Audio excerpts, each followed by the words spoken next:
Kieran McAnulty tweeted something out. He tweeted this. I'm not going to show you the picture until I read you what he said, because the picture gives away. The Speaker is currently reflecting on whether he'll require MPs to also say New Zealand if they use the term Aotearoa in the House. Perhaps this might assist him with his considerations.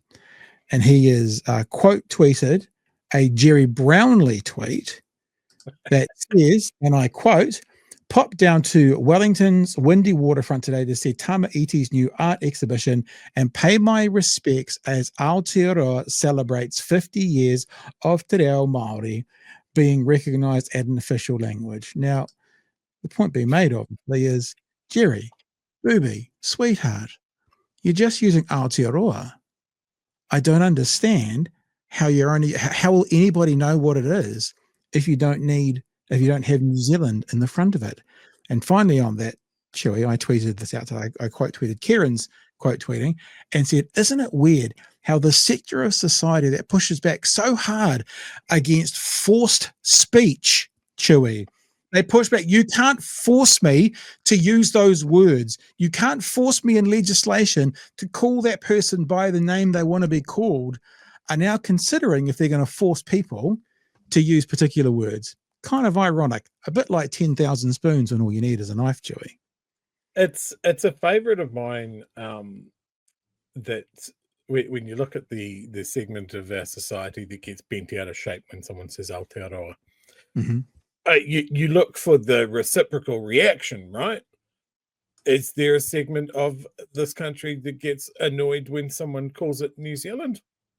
Not that I have seen. It all seems to be one-way traffic, because one way, people that are just like, oh, New Zealand, Aotearoa, interchangeable.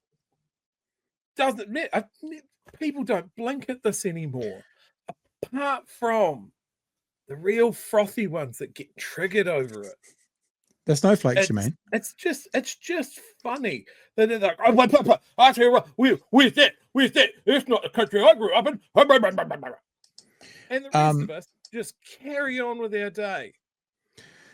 The other part of this conversation, especially because he's talking about what was said in the House by Ricardo Menendez-March, there is legislation already that says within the House you can speak Māori and a translator must be provided.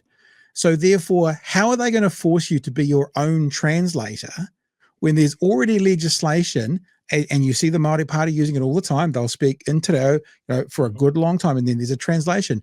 So, Mr. Brownlee, probably what you need to do is spend some more of that public money you guys are so keen to look after on a translator, that every time Ricardo Menendez-March or anyone else says the word Aotearoa, down the headphones, some of the politicians hear New Zealand, and then everything will be okay. That's already legislation. So how you compel someone to speak the English word when there's already legislation allowing them to speak only Māori?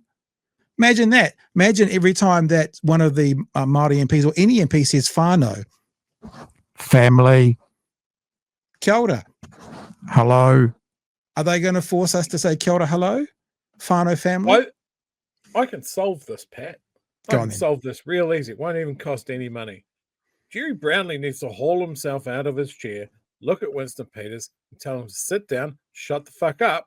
He's the only one that has a difficulty with it. That's it. But he doesn't have difficulty. We know that. He can even bang that little hammer thing if he's got one, or he can bring one from home. I don't care.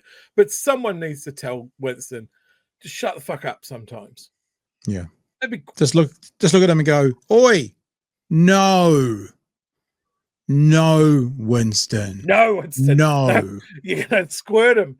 You squirt him like a cat on the counter. No racism. Sit down.